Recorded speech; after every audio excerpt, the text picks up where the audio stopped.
Good morning, sir. Good morning.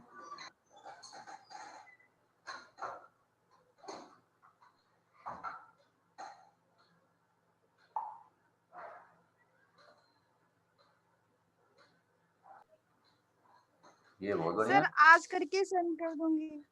आज करके send कर देंगे। ऐसे भूलने से हाँ सर आज कर लेंगे। क्लास में बताया। सर दीपावली है तभी। अच्छा दीपावली है। सर तभी काम घर पे है। ओहो, दीपावली तो जो है कल धनतेरस था, धन के बारे में भी तो असाइनमेंट था आपका। Yes sir. हाँ तो अच्छे, धनतेरस तो तभी। आज भी तो है सर। आज भी है, अच्छा आज भी धनतेरस है। ठीक है।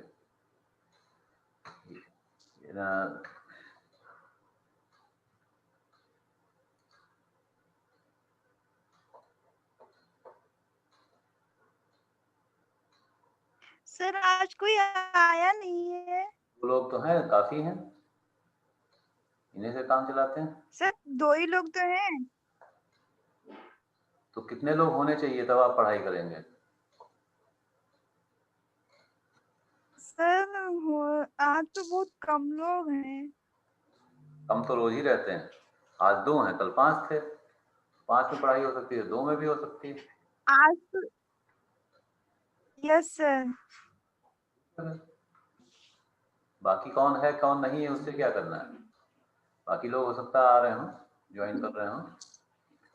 थोड़ा सा चलिए, बहुत ज्यादा। हाँ सर कर रहे हैं। कौन आया? अल्पना आ गई। 3 लोग तो ये रेगुलर ही हैं, रोज आते हैं करीब करीब। अल्पना, विभा, अवंतिका।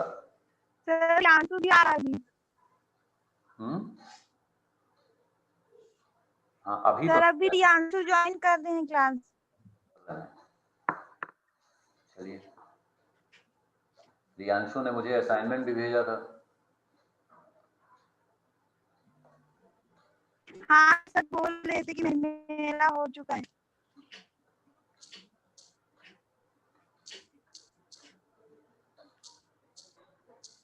रियांशु तो कह रहे हैं I can not attend any today, I can not attend class. Sir कह तो रहा था कि हम अभी कर रहे हैं क्लास। पता नहीं। चलिए, जो 2-3 लोग अभी आए हैं, असाइनमेंट के बारे में थोड़ी सी हम लोग पहले बात करेंगे और उसके बाद थोड़ा और आगे बढ़ेंगे। तो तीनों लोग मुझे बताएं। सर इसमें क्या क्या लिखना? हाँ तो यही तो पूछ रहा हूँ, यही तो बता रहा हूँ, इसी पे तो डिस्कशन थोड़ा सा। सर कह रहे हैं इसमें क्या क्या लिखना होगा। चलिए मैं आपको बताता हूँ, 1 मिनट।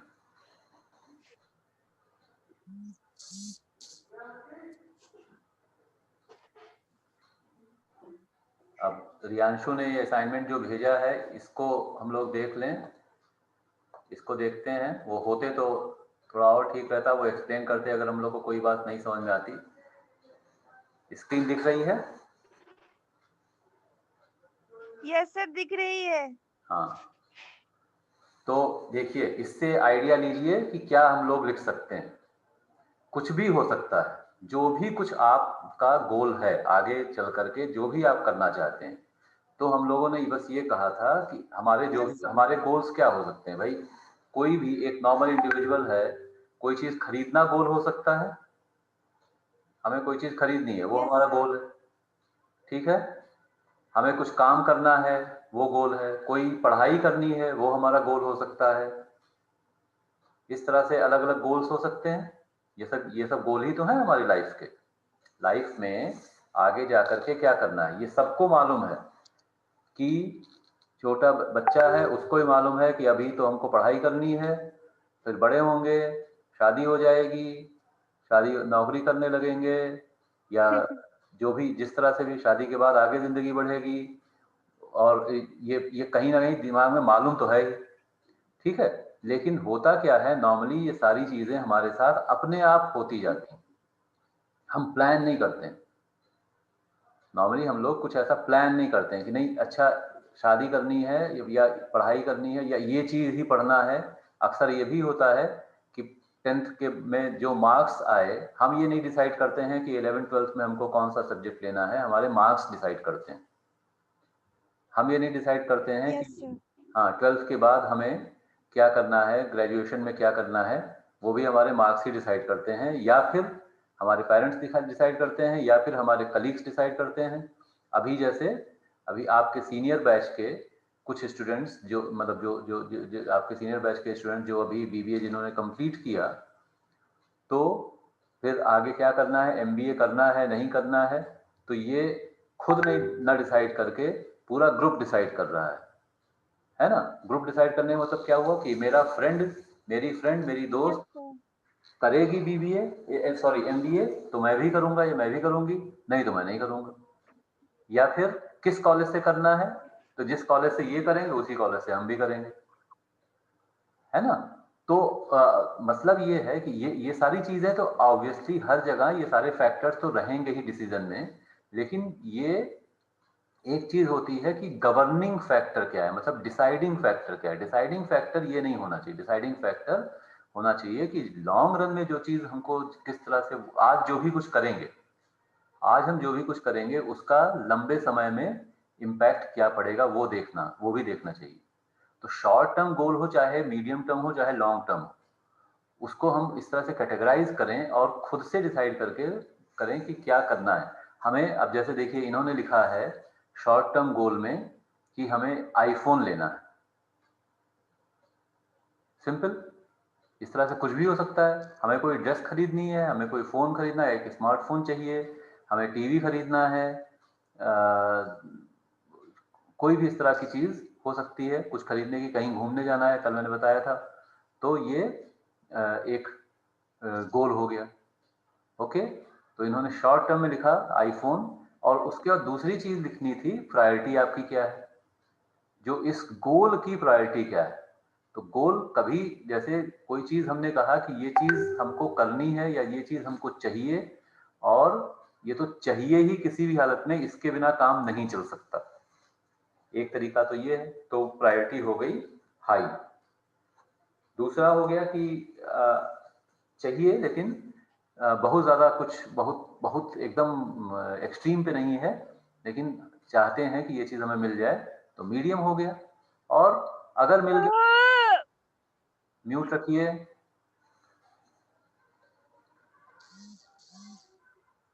अवंतिका म्यूट कर लीजिए अपने आप को। Yes sir. जब कुछ बोलना हो तो अनम्यूट कर लीजिएगा, ऐसे नहीं। तो लो प्रायोरिटी हो सकती है कि अगर मिल गया, हम चाहते हैं ये चीज़ मिल जाए, लेकिन नहीं भी मिला तो भी ठीक है। फॉर एग्जाम्पल आईफोन का जो इन्होंने गोल रखा है, किसी को भी जो भी अभी आप 3 लोग क्लास में हैं, तो अब आप बनाएंगे तो क्या लिखेंगे क्या नहीं लिखेंगे जरूरी नहीं, पता नहीं, लेकिन अगर आईफोन एक मिल जाए तो कोई बुराई है। तीनों में से किसी को ये है किसी का कि अगर कहीं से आपको आईफोन मिल रहा है आसानी से, तो हमें नहीं चाहिए। बताओ भाई, म्यूट करने का मतलब ये थोड़ी कि अब अनम्यूट होगा ही नहीं। तीनों लोग में से बताएं, तीनों लोग, कि अगर कहीं से कुछ ऐसा ऑप्शन हो जाए कि हमें आईफोन मिल रहा है, तो मना कर देंगे कि नहीं हमको तो नहीं चाहिए।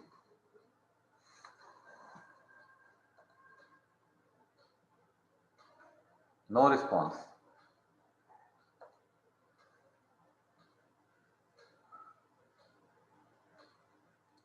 बिल्कुल शांति से कैसे काम चलेगा। अभी तो थोड़ा सा अवंतिका कुछ बोल रही थी, अब वो भी म्यूट कराया तो।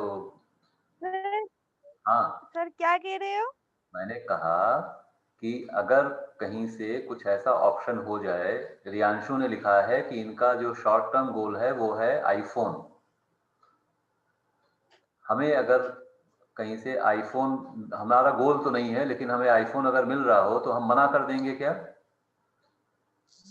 नहीं सर, ले लेंगे। ले लेंगे। लेकिन नहीं भी यस मिला सर। तो भी कोई दिक्कत नहीं है। ऐसा नहीं है, नहीं भी मिला तो भी कोई दिक्कत नहीं है, मिल जाए तो भी अच्छी बात है। तो ये प्रायोरिटी लो हो गई। हाँ, अल्पना को भी चाहिए, यस सर। अल्पना को भी चाहिए और अवंतिका को भी चाहिए, विभा को भी चाहिए ही होगा। तो ये मतलब हुआ लो प्रायोरिटी का, ठीक है। इसी तरह से दूसरा इन्होंने जो मीडियम टर्म में लिखा, और इसके बाद इन्होंने डेट भी डाल दी। टारगेट डेट था तो इन्होंने बहुत ही स्पेसिफिक, इसमें मंथ और ईयर भी काफी होता, लेकिन बहुत स्पेसिफिक डेट इन्होंने डाल दी, 20 जुलाई। हो सकता है इनकी बर्थडे होती हो, तो तब तक इनको चाहिए, 20 जुलाई 2021 तक चाहिए।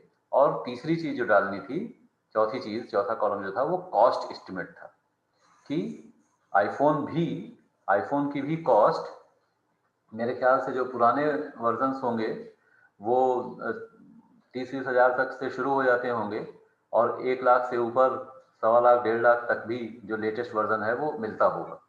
तो इन्होंने दिया है कि हम 50,000 तक पैसा इसके ऊपर इन खर्च करेंगे। तो यही चीज चाहिए।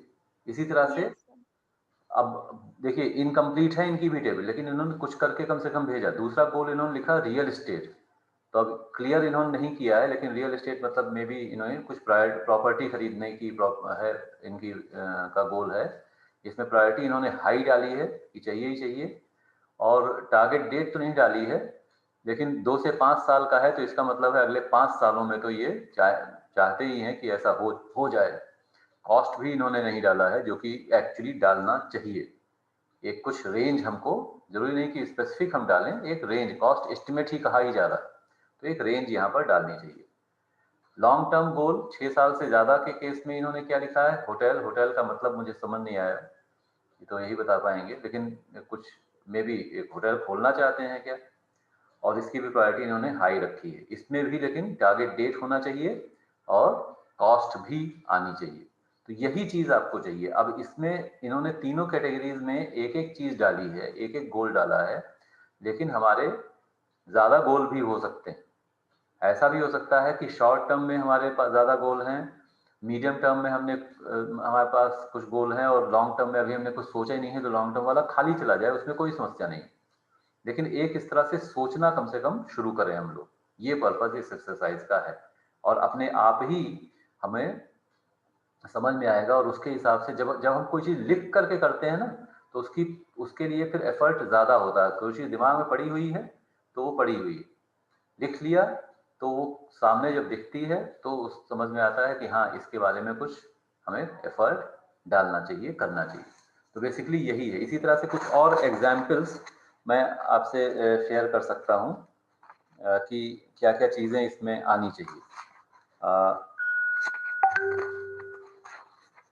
जैसे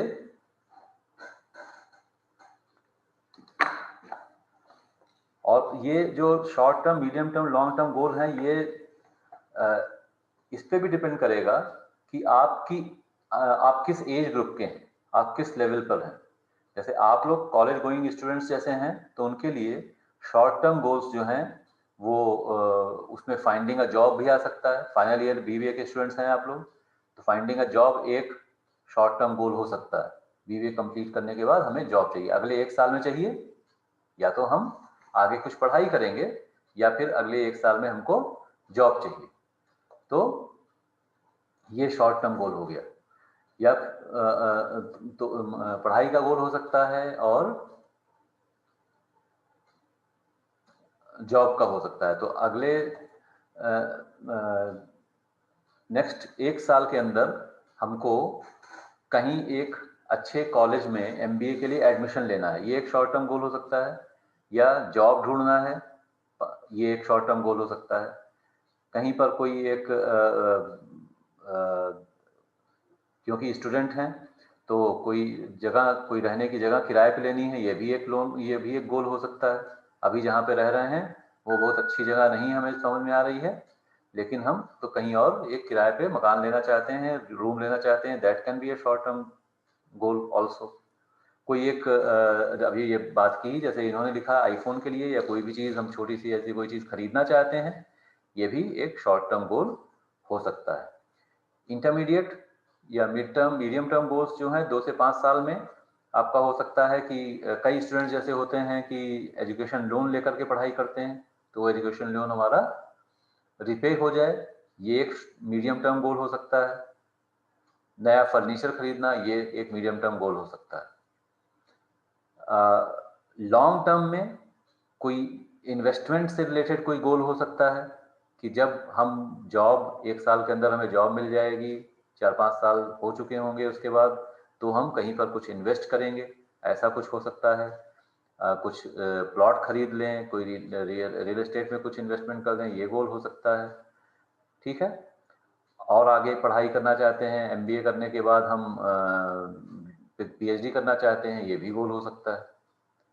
तो इस तरीके से आपके कॉलेज लेवल पर इस तरह से गोल्स हो सकते हैं, ऐसे ही मुझे चाहिए। और हर गोल के लिए priority, target date, cost estimate, ये चीज़ें आपको लिखनी है।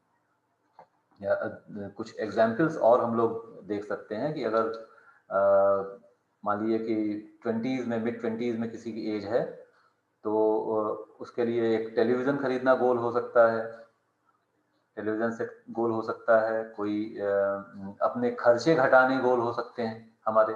फॉर एग्जांपल ये पैंडेमिक का जो पीरियड चल रहा है, जिसमें कि सभी की, हर इंडिविजुअल की, ज़्यादातर इंडिविजुअल्स की जो इनकम है वो कम हो गई, तो खर्चे कम करना ये एक गोल हो सकता है शॉर्ट टर्म में। ठीक है। रेगुलर सेविंग शुरू करना, ये मीडियम टर्म में गोल्स हो सकता है। कोई वेकेशन पे जाना, कोई छुट्टियों पे कहीं बाहर जाना, ये एक गोल हो सकता है। एक इंश्योरेंस पॉलिसी खरीदना गोल हो सकता है। रिटायरमेंट फंड में इन्वेस्ट करना, ये भी गोल हो सकता है। तो जो अगर मान लीजिए कोई मिड 20s में है, उसके लिए जो इंटरमीडिएट गोल है वो आपके लिए लॉन्ग टर्म गोल हो सकता है।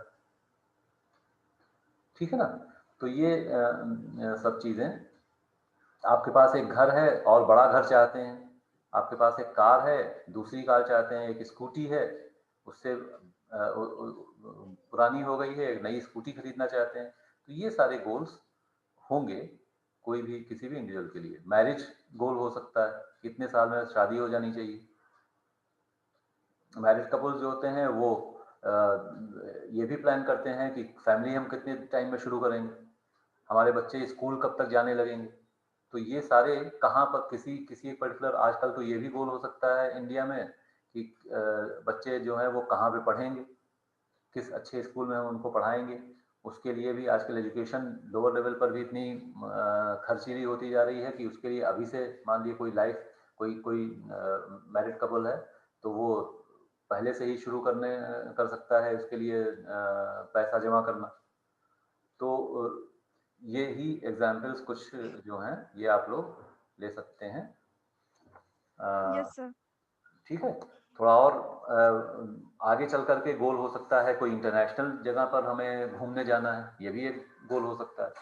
इस तरीके से आप लोग को देखना है। चलिए फिर तो थोड़ा सा आगे बढ़ते हैं। अब जो हम लोग को थर्ड यूनिट पे बात जो करनी है, और उसके बारे में देख लें आप लोग।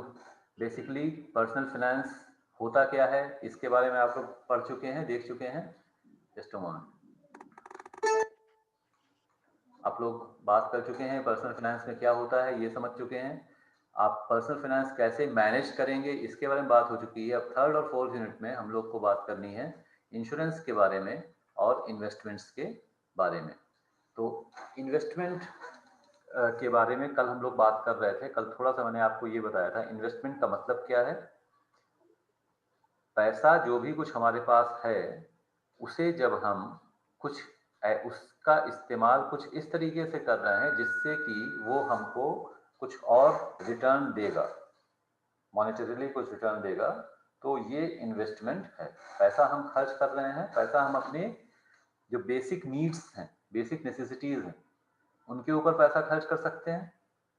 पैसा कहाँ कहाँ खर्च करते हैं, अगर कैटेगराइज किया जाए तो, अब आप लोग अभी नहीं, आपके मम्मी पापा जो भी कुछ इनकम है या जहाँ से भी कुछ इनकम आ रही है, उसको कहाँ कहाँ कैसे कैसे खर्च किया जाता है, किन अलग अलग कैटेगरीज के ऊपर होता है। रोजमर्रा की ज़रूरतें हैं, रोटी दाल, इसके ऊपर खर्चा होगा, एक कैटेगरी ये हो गई। ठीक है ना। तो नेसेसिटीज जो हैं, रोटी, कपड़ा, मकान, ये जो नेसेसिटीज हैं, सबसे पहली प्रायोरिटी हमारी ये है कि इसके ऊपर हम मनी, अपना जो भी इनकम है उसका कुछ पार्ट उसके ऊपर खर्च करते हैं। दूसरी कैटेगरी जो है वो है कि फिर जब पैसा बचा तो थोड़ा सा कुछ एंजॉयमेंट के ऊपर खर्च कर सकते हैं, घूमने के ऊपर खर्च कर सकते हैं। ऐसा नहीं हो सकता है कि हमारे पास खाने को पैसे ना हों और हम मूवी जा करके देखें। तो ये जो एडिशनल चीज़ें हैं ये उसके बाद आती हैं, जो पैसा दूसरा दूसरा दूसरा जो एक्सपेंडिचर का जो रास्ता है वो ये। और तीसरा फिर जो है वो है सेविंग्स। तो 3 जगह हम पैसा लगाते हैं, सेविंग या फिर उसको हम इन्वेस्टमेंट बोल लें। सिंपल। Yes sir. तो थोड़ा सा एक चीज़ और देख लें, जब हम लोग फाइनेंशियल मैनेजिंग पर्सनल फाइनेंस के बारे में बात कर रहे हैं तो किस तरह से हम प्रोसीड करते हैं। हम पहले फाइनेंशियल प्लान बनाते हैं। तो जो मैंने आपको एक वर्कशीट या एक चार्ट जो बनाने को कहा है वो आपकी फाइनेंशियल प्लानिंग ही है, वो आपकी फाइनेंशियल प्लानिंग है। तो प्लानिंग जब हम, एक चीज़ तो ये होती है कि प्लान बना लेने का मतलब ये नहीं है कि हम वो चीज़ कर ही लेंगे। अक्सर ऐसा होता है कि हम प्लान करते हैं और जो जो भी कुछ प्लान किया था वो अचीव नहीं कर पाए। ये भी अक्सर होता है। लेकिन अगर हमने प्लान ही नहीं बनाया है तो अचीवमेंट का तो कोई सवाल ही नहीं उठता।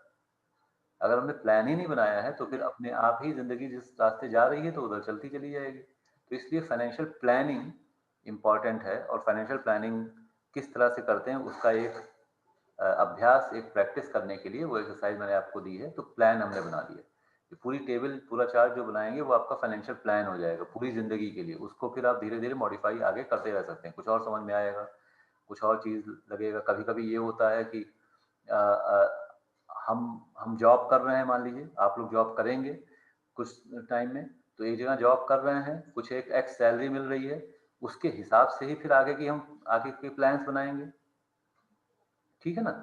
सैलरी कहीं दूसरी एक जॉब लग गई या कुछ प्रमोशन हो गया, सैलरी काफ़ी ज़्यादा इंक्रीमेंट काफ़ी अच्छा आ गया, तो आपके प्लान्स रिवाइज हो जाएंगे और आप और ज़्यादा अचीव करने के लिए कुछ प्लानिंग कर सकते हैं। या फिर अभी जो कोरोना पैंडेमिक के कारण से हुआ बहुत से लोगों के साथ कि जॉब ही चली गई या सैलरी आधी हो गई, कम हो गई, तो दोबारा फिर आपको फाइनेंशियल प्लान्स रिवाइज करने पड़ेंगे। तो ये कोई ऐसी चीज़ नहीं है जो कि एक बार बना लिया तो वही चलता जाएगा। हमारे पास पैसा पहले, डिस्पोजेबल इनकम ज़्यादा है तो उसको हम किसी चीज़ के खरीदने के ऊपर या सेविंग्स के ऊपर, वो चीज़ें उसके लिए हम प्लान कर सकते हैं। लेकिन सेविंग करते करते तो कर रहे हैं, उसके बाद इनकम एकदम से कम हो गई तो ऑब्वियसली वो सेविंग ऑप्शंस जो है वो हमको छोड़ने पड़ सकते हैं। तो ये फाइनेंशियल प्लान भी जो है वो डायनेमिक रहेगा, स्टैटिक नहीं होगा। जैसे जैसे कुछ अगर चेंजेस आते हैं हमारे लाइफ में, उस हिसाब से वो चीज़ें भी बदल सकती हैं उसके बेसिस पर। लेकिन क्योंकि फाइनेंशियल प्लान्स इंपॉर्टेंट हैं, क्यों? इसलिए क्योंकि जब हम प्लान बनाएंगे तब ही हम उसके आगे उनके ऊपर एक्शन लेने को सोचेंगे। जब हमने एक बार प्लान बना लिया तो हम, हमारे दिमाग में फिर ये भी आएगा कि भाई ये प्लान तो हो गया, तो इसके ऊपर कुछ काम भी किया जाए। तो financial actions come after financial plans. और जब एक्शन होगा तो कुछ आपको फाइनेंशियल रिजल्ट भी मिलेगा। फाइनेंशियल प्लान है कि हम अ, कुछ इन्वेस्टमेंट करना चाहते हैं शेयर मार्केट में। फाइनेंशियल प्लान बनाया हमने, शेयर मार्केट में इन्वेस्टमेंट करना चाहते हैं। फाइनेंशियल एक्शन क्या हुआ, उसके लिए हमने एक डीमैट अकाउंट खोल लिया और हमने प्लान बनाया था कि 50,000 रुपए के शेयर खरीदेंगे, 50,000 रुपए के शेयर खरीद लिए। रिजल्ट फिर उसके बाद होगा, इन्वेस्टमेंट हमने किया है इस उम्मीद में कि 14-15% का रिटर्न इसके ऊपर मिल जाएगा। लेकिन रिजल्ट क्या हुआ कि जिस कंपनी के शेयर खरीदे थे उस कंपनी के शेयर एकदम से नीचे आ गए। तो ये भी हो सकता है कि आपको नुकसान हो जाए। तो रिजल्ट जो एंटिसिपेटेड था, जो एक्सपेक्टेड, जिस पर्पस के लिए आपने वो पैसा इन्वेस्ट किया था, ये ज़रूरी नहीं है कि वो रिजल्ट आपको मिल ही जाए। ये भी ध्यान रखना है। ये कोई सर्टेन चीज़ तो नहीं कि हमने प्लान बनाया कि हम 1 लाख रुपया इन्वेस्ट करेंगे, 50,000 रुपये इन्वेस्ट करेंगे और मार्केट कंडीशन को देखते हुए वो 5 साल में डबल हो जाएगा। लेकिन 5 साल के पहले ही जो है पैसा काफी उसमें नुकसान आपको हो गया, ये भी हो सकता है। तो you have to be ready for that also. इसीलिए इसके लिए फिर इन्वेस्टमेंट में और आगे क्या करते हैं ये तो हम लोग देखेंगे ही। फाइनेंशियल एक्शन लेकिन क्या हो सकते हैं फाइनेंशियल एक्शंस में? For example basic asset decisions, asset procurement से रिलेटेड कुछ डिसीजंस हो सकते हैं। तो आईफोन खरीदना है या टेलीविजन सेट खरीदना है या शेयर खरीदने हैं किसी कंपनी के या एक प्लॉट ऑफ लैंड खरीदना है, ये सभी एसेट प्रोक्योरमेंट डिसीजंस ही हैं। तो ये आपका जो प्लान है उससे रिलेटेड एक्शन ये अलग अलग हो सकते हैं। क्रेडिट डिसीजंस, तो हमें क्या चीज़ क्या एसेट खरीदना है ये हमको देखना है, फाइनेंशियल एक्शन इससे रिलेटेड हो सकते हैं। क्रेडिट डिसीजन का मतलब क्या है कि हमें जो भी कुछ खरीदना है तो हमें कितनी चीज हमको कैश पे लेनी है। कैश का मतलब है कितनी चीज जो हमारे पास है, पैसा हमारी इनकम जितनी भी है उसमें से हमको खरीदना है या क्रेडिट पे कोई चीज लेनी है, यानी कि लोन लेकर के करना है, ये भी हमको डिसाइड करना होगा। तो ये भी अक्सर एक इम्पॉर्टेंट डिसीजन होता है। कभी कभी लोग ये भी डिसाइड कर देखते हैं कि हमारे पास पैसा है तो भी हम उस पैसे को यूज करके कोई चीज कुछ खरीदेंगे या उस पैसे को यूज करेंगे या फिर हम लोन लेकर के करें। ये आपका अपना डिसीजन हो सकता है, क्योंकि हो सकता है कि लोन जो आप ले रहे हैं वो कम कॉस्टली है इसके बजाय कि आप अपना पैसा इन्वेस्ट करें। जैसे कभी कभी ये होता है, एक कुछ साल पहले मैंने एक न्यूज़ पढ़ी थी। बिजनेसमैन ये बहुत ज़्यादा सोचते हैं कि कई सारे बिजनेसेस में, कई सारे ऑर्गेनाइजेशंस में वो लोग क्या कर रहे थे, जैसे जो टैक्स पे करना होता है ना, आपका कोई भी कुछ भी आप काम कर रहे हैं तो आपको टैक्स पे करना होगा। तो टैक्स पेमेंट में अब, और अगर टैक्स टाइम पे नहीं किया तो पेनल्टी लगेगी। अगर आपने टैक्स टाइम पे नहीं किया तो पेनल्टी लगेगी, ओवर ड्यू हो गया तो पेनल्टी लगेगी। मान लीजिए कि आपका 1 लाख रुपए टैक्स ड्यू है और टैक्स डिपार्टमेंट उसके ऊपर लेट अस जस्ट अज्यूम 5% की पेनल्टी लगा रहा है अगर आपने टाइम पर वो पेमेंट नहीं किया। क्लियर है ये एग्जाम्पल? आपको आज मान लीजिए आज आज जो डेट है, आज है 13 नवंबर डेट है। 30 नवंबर तक आपको 1 लाख रुपए टैक्स पे करना है। अगर 30 नवंबर तक टैक्स पे नहीं हुआ 1 लाख रुपीज तो 5% penalty will be charge. Simple, this is okay. तीनों लोग को कोई चीज समझ में ना आए तो बताइए। ये छोटा सा एग्जाम्पल लेकर के फिर आज की क्लास हम लोग वाइंड अप करेंगे। सर एक बार मैंने बेटा केवल ये कहा कि suppose you are a businessman and you have to pay tax on your income, या किसी भी तरह का एक टैक्स आपको जमा करना है और टैक्स जमा करने की लास्ट डेट जो है वो 30 नवंबर है, इस महीने का आखिरी डेट जो है वो है, और 1 लाख रुपए आपको टैक्स पे करना है। अगर आप 30 नवंबर तक नहीं पे कर पाए, यस सर। आप नहीं पे करते हैं तो आपको 5% की पेनल्टी देनी पड़ेगी, और 5% की पेनल्टी के साथ आप 31 दिसंबर तक, मतलब अगले महीने, 1 महीने का और आपके पास टाइम है, तो 5% की पेनल्टी के साथ आप 31 दिसंबर तक टैक्स पे कर सकते हैं। उसके बाद आपके ऊपर यस कुछ सर। और एक्शन भी लिया जा सकता है मे बी। तो 5% कितना हो गया 1 लाख का?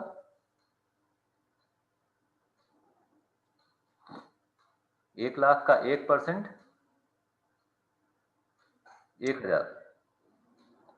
1 लाख का 1% 1,000, 5% 5,000, 5,000 रुपए पेनल्टी लगेगी। 5,000।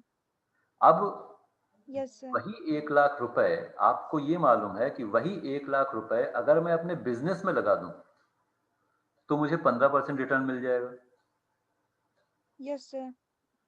तो आपने टैक्स पे करने के बजाय बिजनेस में लगा दिया, 15% रिटर्न मिल गया, और जब 1 महीने का जो बाद का जो आपको ग्रेस पीरियड जो आपको मिला, जिस उसमें आपने 5,000 15 आपको मिला कितना, 1 लाख 15,000 मिला, उसमें से 5,000 आपने उधर जमा कर दिया तो भी आप फायदे में रहे। तो क्रेडिट डिसीजन एक तरह से, ये एग्जैक्टली क्रेडिट डिसीजन की बात ये नहीं है, लेकिन फिर भी क्रेडिट डिसीजन इसी तरह से लिए जाते हैं। जब भी हम कोई चीज उधार लेते हैं, बिजनेसमैन, नॉर्मल इंडिविजुअल नहीं, हम लोग जब उधार लेते हैं तो हम घाटे में ही एक्चुअली रहते हैं, लेकिन बिजनेसमैन एक्चुअली जब उधार ले रहा है, क्रेडिट पे कुछ पैसा ले रहा है, तो वो इसलिए ले रहा है कि क्रेडिट जब हमने लिया है किसी से, वहां पर हमें 10% इंटरेस्ट पे उसको रिपे करना पड़ेगा, तो जहां हम पैसा लगा रहे हैं वहां हमको 10% से ज्यादा मिलेगा, इसलिए हमने वहां से वहां तब क्रेडिट लिया। और अगर ऐसा नहीं हो रहा है तो अपना पैसा लगाएंगे। तो ये है क्रेडिट डिसीजन। यही चीज हमको पर्सनल लेवल पर भी करनी चाहिए, सिमिलर चीज। ठीक है। तो जैसे जब क्रेडिट यस कार्ड आप यूज करते हैं, अगर क्रेडिट कार्ड कोई यूज करता है तो क्रेडिट कार्ड में एक सिंपल सा रूल ये है कि क्रेडिट कार्ड का इस्तेमाल अगर आप कोई चीज खरीदने के लिए करते हैं तो उसमें उसके बाद जब आप उसको रिपे करते हैं, उसका पैसा जब आप देते हैं, तो उस पर कोई भी, अगर आपने ड्यू डेट के अंदर दे दिया तो कोई भी उसके ऊपर एक्स्ट्रा चार्ज नहीं पड़ता है। लेकिन मान लिया आपने 5,000 की चीज कोई खरीदी और अगले महीने 5,000 का वो फिर पेमेंट आपने बैंक को कर दिया, तो आपको कोई एक्स्ट्रा चार्ज नहीं पड़ेगा। लेकिन अगर कहीं आपने कैश विदड्रॉल कर लिया 5,000 रुपए का, तो उसके ऊपर काफी हैवी इंटरेस्ट चार्ज किया जाता है। यस। तो कैश न लेकर के आप क्रेडिट पे कोई चीज खरीद लें, वो बेहतर है, इसका मतलब। तो इस तरह से क्रेडिट डिसीजंस लिए जाते हैं।